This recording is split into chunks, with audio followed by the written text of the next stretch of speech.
Hello and welcome to News9 Live. I'm Aditya Raj Kaul and you're watching In India's Interest.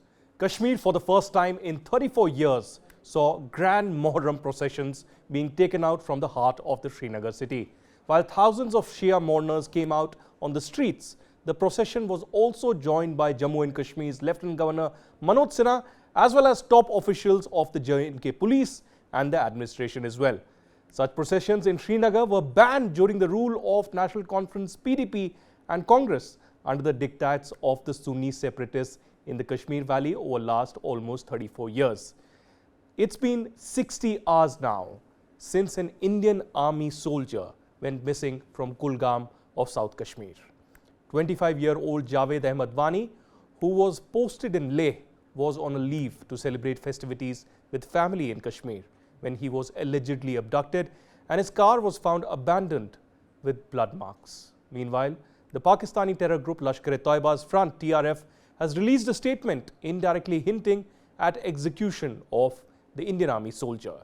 J&K police sources have told News9 Plus that they are investigating all possible angles but haven't found any headway yet.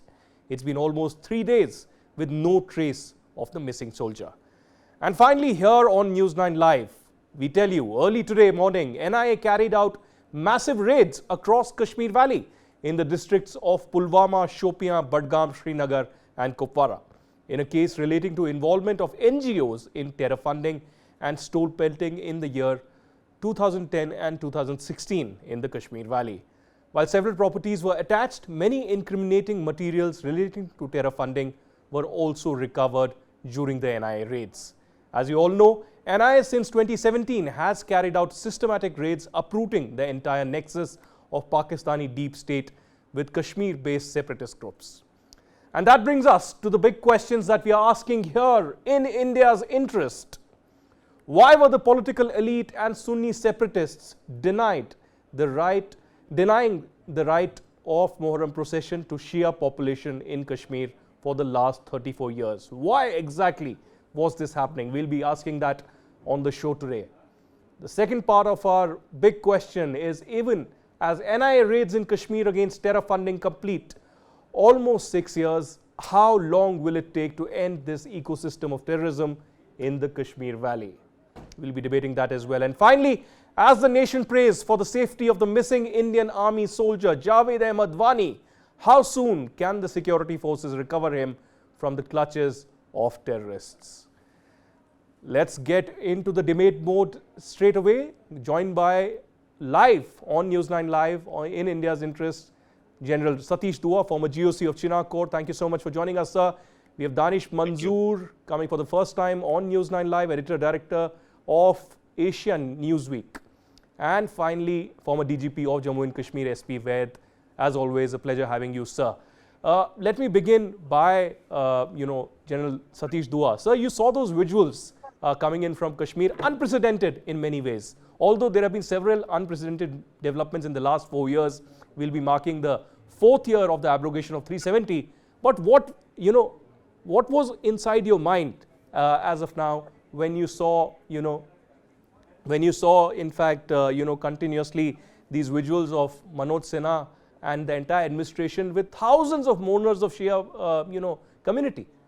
Unprecedented visuals, never seen before, at least in the last 35 years.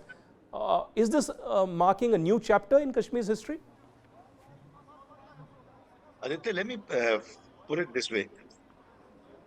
Over the last 3 years, ever since Article 370 was abrogated, we have been talking, at least I have been going up, I have been one of those who've been supporting the thing and saying that, well, we are nearing normalcy, there's been Panchayat Raj, tourists are coming, the Amarnath Yatra, the strength is increasing and so on and so forth. But every time the naysayers said, I will not name the leaders, but the naysayers said, no, this is not normalcy, cannot be counted as normalcy and so on and so forth. But I put it to you this way, that holding of this Ashura procession, I think the Muharram procession, I think if this is not normalcy, then what is it? For last, as you brought out, 34 years, 1988, after General Ziaul Haq's death, I remember it was coincided with that the processions were banned. And they have been banned precisely on the diktats of the Sunni terrorist leaders. So um, uh, we we haven't had the main procession, and I have served long enough in Kashmir to know there have been small processions here and there. Badgam, my center, my Jackalite training regimental training center is in Badgam. Badgam does have some processions, but the main procession that goes through the town, goes through downtown Lal Chowk, that has not happened. The Lieutenant Governor participating in it is symbolic of return of good times, and I don't think anyone can doubt that this is one more very significant step in, or a nail in that coffin of the fact that we are moving towards normalcy. I'm very overjoyed by the You're news. overjoyed, sir, but you also mentioned that you'll be not naming the leaders. Let me name the leaders. We had Farooq Abdullah as the Chief Minister. We had Mufti Mohammad Sayyid as the Chief Minister. We had Umar Abdullah as the Chief Minister. We had Mehbooba Mufti as the Chief Minister. We had Ghulam Nabi Azad as well.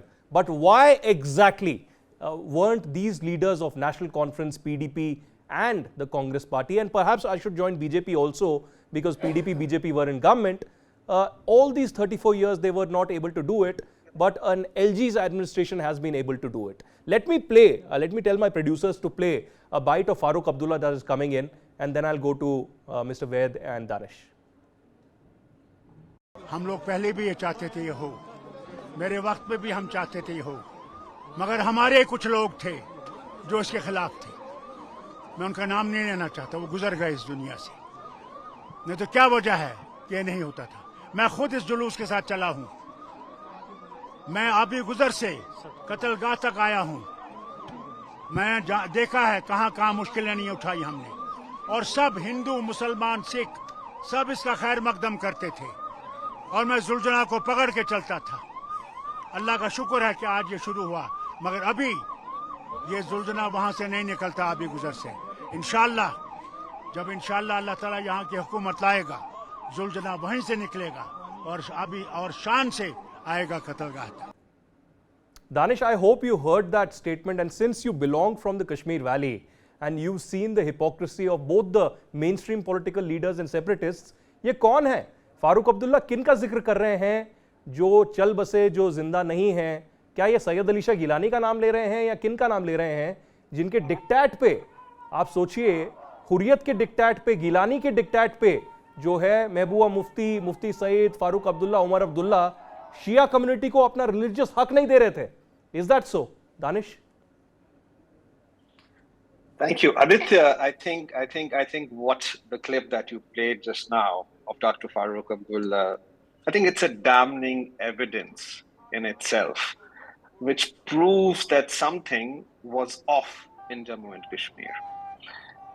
With this admission in public, in front of our friends in media, Farooq Abdullah has just proven what the people of Jammu and Kashmir have long been scared to state, that there was somebody, whether it was Sayyid Ali Shah Gilani, whether it was any of these separatist elements, secessionist elements who were active in Jammu and Kashmir.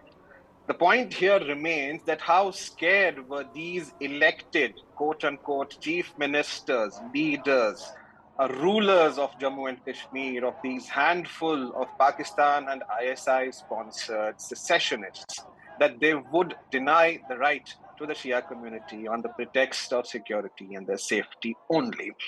So clearly it wasn't just the security and safety. It was also the diktats that they were scared of. So I think Farooq Abdullah in itself has clearly, that's safe to say, incriminated all the other chief ministers, all the other state parties over there in Jammu and Kashmir today.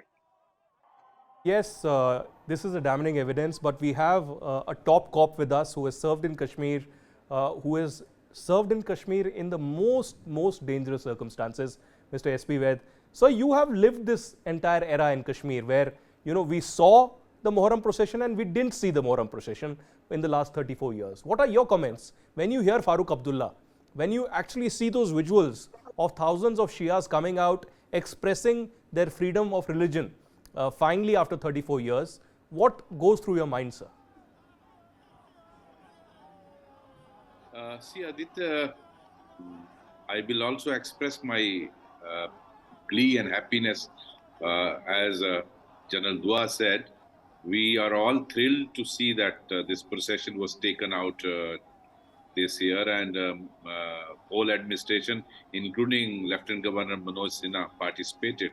Nothing could be more demonstrative than this, that the intention of the security forces and the administration is very, very clear.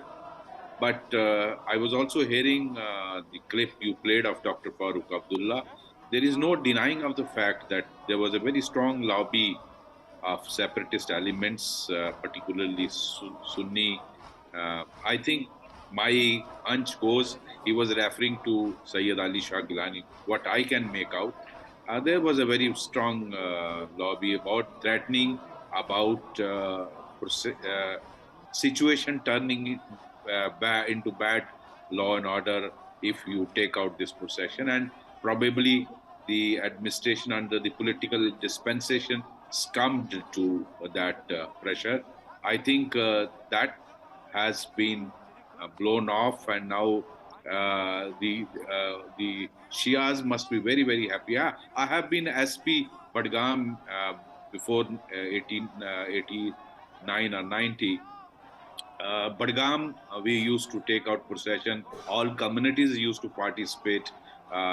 All the religions, all political parties, everyone would participate. In fact, the largest Shia concentration is in Badgam district, apart from Badgam Patan area of Baramulla district. So we have been allowing this in Badgam and in other areas. But yes, Srinagar, there were always from, I remember since 89, the procession was banned, not allowed, probably on security considerations. And